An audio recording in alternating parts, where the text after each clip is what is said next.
नमस्ते friends. Income tax related और एक वीडियो में आप सभी का स्वागत है। कई बार लोगों का सवाल होता है कि असेसमेंट ईयर 2024-2025 में न्यू टैक्स रिजीम और ओल्ड टैक्स रिजीम में किस टैक्स रिजीम में टैक्स पेयर को फायदा मिलेगा। तो इसमें ये देखना जरूरी है कि टैक्स पेयर की इनकम कितनी है और उस टैक्स पेयर ने कितना इन्वेस्टमेंट किया है। जैसे कि यहाँ एक उदाहरण के माध्यम से हम समझेंगे कि न्यू टैक्स रिजिम में 10 लाख रुपए तक की इनकम पर कितना टैक्स लगेगा और किस तरीके से हम टैक्स बचा पाएंगे।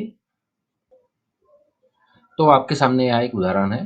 इस उदाहरण में आप यहाँ देख सकते हैं कि हमने सबसे पहले सैलरी को ऐड कर लिया है और उसके अंदर जो भी अलाउंसेस है, परक्यूजिट्स है, उसे भी ऐड कर लिया है।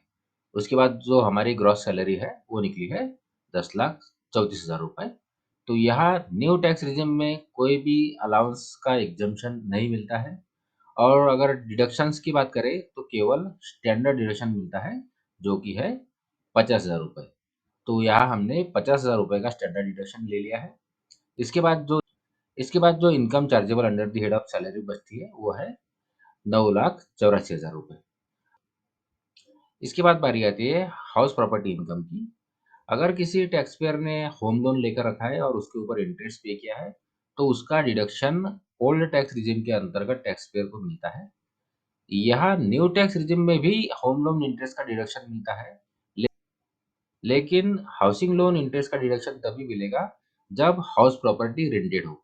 अगर टैक्स पेयर ने अपनी कोई हाउस प्रॉपर्टी रेंट पे चढ़ा रखी है और उसके लिए उसने हाउसिंग लोन लिया है तो उस लोन के इंटरेस्ट का डिडक्शन न्यू टैक्स रिजिम में भी टैक्स पेयर को मिल सकता है। तो इसके बाद बारी आती है इनकम फ्रॉम अदर सोर्सेस। तो अगर इनकम फ्रॉम अदर सोर्सेस कोई है, जैसे कि इंटरेस्ट इनकम, डिविडेंड इनकम, तो उसे भी टैक्स पेयर को यहाँ ऐड कर लेना होगा। उसके बाद जो इनकम निकलेगी वो होगी ग्रॉस टोटल इनकम। अब अगर डिडक्शन की बात करें तो न्यू टैक्स रिजिम में केवल एक डिडक्शन टैक्स पेयर को मिलता है और वो है सेक्शन 80 CCD 2 का। ये डिडक्शन एनपीएस के लिए मिलता है। सैलरी टैक्स पेयर के एनपीएस अकाउंट में उसके एम्प्लॉयर द्वारा जो कंट्रीब्यूशन किया जाता है उसका डिडक्शन चैप्टर 6A के अंतर्गत न्यू टैक्स रिजिम में टैक्स पेयर क्लेम कर सकता है। तो इसे भी हमने यहाँ क्लेम कर लिया है, जो कि है 90,000 रुपये। इसके बाद हमें मिलती है टोटल इनकम, जिसके ऊपर टैक्स लगेगा। तो यहाँ आप देख सकते हैं कि टैक्स जो निकला है वो है 46,500 रुपये। और सेक्शन 87A का रिबेट नहीं मिलेगा क्योंकि इनकम 7 लाख रुपए से ज़्यादा है। और उसके बाद इसके ऊपर हेल्थ एंड एजुकेशन शेष भी लगेगा और टोटल टैक्स जो पेबल होगा वो होगा 48,360 रुपये। तो यहाँ 10 लाख रुपए की इनकम पर न्यू टैक्स रिजिम में यहाँ 48,360 रुपये का टैक्स टैक्स पेयर को भरना होगा।